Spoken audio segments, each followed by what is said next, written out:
আপনারা অফিসে গেছেন, ওই সময় বলেছেন না মাসুদ আরুন জিয়া, খালেদা জিয়া দুর্নীতিবাজ, তারেক জিয়া দুর্নীতিবাজ। পরবর্তীতে দেখা গেল যে তারেক জিয়া এবং খালেদা জিয়া কেউ দুর্নীতিবাজ নাই। এখন জানা যাচ্ছে সব মামলা মিথ্যা, কোনো মামলাই সত্য না। উনি 2005 সালে যে কমিটি হলো সেই কমিটিতে উনি সদস্য হয়ে গেলেন, তাও হাত পাশে ধরে আমাকে কোন রকম সদস্য থাকে। তাই এখানে যুব দলের কমিটি করতে এসেছি, অনেকে হয়তো জানেন আমি এবং দুজন সহ আরো কয়েকজন, আমার একটাই মোটরসাইকেল ছিল, সেই মোটরসাইকেল চড়ে গ্রামে গেলে এবং যুব দলের কমিটি করছে। 97-এ গনি আসার পর কমিটি হলো, সেই কমিটির আমি আইন বিষয়ক সম্পাদক ছিলাম। 2000 সালে আহমদ আলী অসুস্থ হওয়ার পর মাসুদ আরুনকে যোগদান করানো হলো, তাই তো? মাসুদ আরুনকে যোগদান করানোর পর মাসুদ আরুন 2001 সালে কমিটি করলো এমপি হওয়ার পর। সেই কমিটিতে আমি আইন বিষয়ক সম্পাদক ছিলাম এবং সমস্ত আইনের সুযোগ সুবিধা, মামলা মোকদ্দমা সবকিছু আমি বিনা পয়সায় পরিচালিত করেছি। আমার কোনো চাওয়া পাওয়া ছিল না। আমি কোনোদিন বলিনি আমি পৌরসভার চেয়ারম্যান হব, আমি জেলা পরিষদের চেয়ারম্যান হব, আমি এমপি হব, এরকম কোনো কথা বলিনি। আমার কোনো চাওয়া পাওয়া ছিল না। আমি মাসুদকে আমি বলেছিলাম একদিন, 2001 থেকে 2005 সাল পর্যন্ত ক্ষমতায় ছিলেন আপনি, আমি একদিন একটা লাল সুতো আপনার কাছ থেকে চাইনি। স্বীকার করেছিল সে। 2001 সালে যখন কমিটি হলো উনি এমপি হলেন। এমপি হয়ে কি করলেন? সমস্ত ওয়ার্কার্স পার্টির ছেলে পেলেকে বিভিন্ন পদ পদবিতে বহালেন, নেতা করলেন। আপনারা মেহেরপুরে গেলে কোন অনুষ্ঠানে গেলে একটাই মুখ দেখতে পাবেন, জাহাঙ্গীর বিশ্বাস উপস্থাপনা করবে। মেহেরপুর জেলায় আর কোনো লোক নেই, সে কেন উপস্থাপন করবে? ছাত্র দল, যুব দল, স্বেচ্ছাসেবক দল, মহিলা দল, উপস্থাপক মহিলা দলের অনুষ্ঠান হচ্ছে, উনি উপস্থাপক। কেন মেহেরপুরে আর কোনো ছেলে নেই? সে কথা বলতে পারে না, কেউ? উনি একাই সব।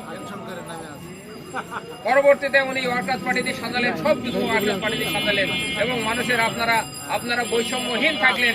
ফুলমারির গ্রামের আমার মনে হয় না কোনো নেতা কর্মী কোনো সুযোগ সুবিধা পেয়েছে, ফোন করলে উনি ঘুরে ঘুরে নিয়ে বেড়াইতেন বিভিন্ন সুযোগ সুবিধাতে। আর 2005 সালে ক্ষমতায় থেকে চলে গেল বিএনপি। একটা ভুলের কারণে বিএনপি ক্ষমতায় থেকে চলে যাওয়ার পর দীর্ঘ সময় প্রায় 2-2.5 বছর একটা কেয়ারটেকার গভর্নমেন্ট পরিচালিত করলো। সেই সময় কি হলো? সেই সময় একটা কমিটি হলো, সেই কমিটির সভাপতি হলো আমজাদ ভাই, সেক্রেটারি হলো আমিরুল ইসলাম, মাসুদুল সদস্য হলো। কি কারণে? আপনাদের কাছে এটা আমার প্রশ্ন। সেই কমিটি উনি ছিলেন না, কি কারণে বলেন আপনি? সেই একটাই কারণ, সেটা হলো জিয়া পরিবারকে শেষ করার জন্য তারে একটা সংঘবদ্ধভাবে মান্নান ভূঁইয়ার সাথে এবং মাসুদ উদ্দিন চৌধুরী যে মেজর জেনারেল ছিলেন তাদের সাথে একটা সংঘবদ্ধভাবে একটা টিম করে জিয়া পরিবারকে শেষ করার জন্য একটা সংস্কার সংগঠন করলেন, যে বিএনপিকে সংস্কার করতে হবে। বিএনপি যারা অরিজিনাল বিএনপি তাদেরকে বাদ দিয়ে যারা ওয়ার্কার্স পার্টি, জাসদ, ন্যাপ বিভিন্ন সংগঠন থেকে এসছে, তারা একসাথে বসে বিএনপি পরিবারকে শেষ করার জন্য তারা ঐক্যবদ্ধ হলেন। ঐক্যবদ্ধ হয়ে কি করলেন? বেগম জিয়াকে জেলে পাঠালেন, তারেক জিয়ার মজা ভেঙে দিলেন, লন্ডনে পাঠিয়ে দিলেন। তার বিরুদ্ধে একাধিক মামলা মোকদ্দমা হলো, বেগম জিয়ার বিরুদ্ধে একাধিক মামলা মোকদ্দমা হলো, তারেক জিয়ার বিরুদ্ধে, কোকোর বিরুদ্ধে মামলা মোকদ্দমা হলো, তার শ্বশুর শাশুড়ি সমস্ত আত্মীয় স্বজনের বিরুদ্ধে তাদের বিরুদ্ধে মিথ্যা মামলা হলো। তারেক রহমানের বিরুদ্ধে যেসব মামলা হয়েছে একটা মামলা সত্যি না, তার অ্যাকাউন্টে কোনোদিন কোনো টাকা পয়সা পাওয়া যায়নি। তারপরে তার বিরুদ্ধে হাজার মামলা হলো না? কি কারণ?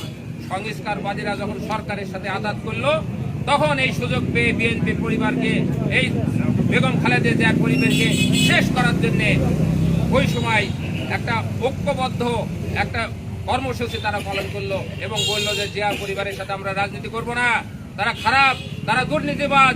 আপনারা অফিসে গেছেন, ওই সময় বলেছেন না মাসুদ আরুন জিয়া, খালেদা জিয়া দুর্নীতিবাজ, তারেক জিয়া দুর্নীতিবাজ। পরবর্তীতে দেখা গেল যে তারেক জিয়া এবং খালেদা জিয়া কেউ দুর্নীতিবাজ নাই। এখন জানা যাচ্ছে সব মামলা মিথ্যা, কোনো মামলাই সত্য না। উনি 2005 সালে যে কমিটি হলো সেই কমিটিতে উনি সদস্য হয়ে গেলেন, তাও হাত পাশে ধরে আমাকে কোন রকম সদস্য থাকে, তাই তো? সদস্য হলেন। 2010 সালে কমিটি হলো, সেই কমিটির আমি আইন বিষয়ক সম্পাদক। 2016 সালে কমিটি হলো, সেই কমিটির আমি 2019 সালের কমিটি হলো, সেই কমিটির আমি আইন বিষয়ক সম্পাদক। পরবর্তীতে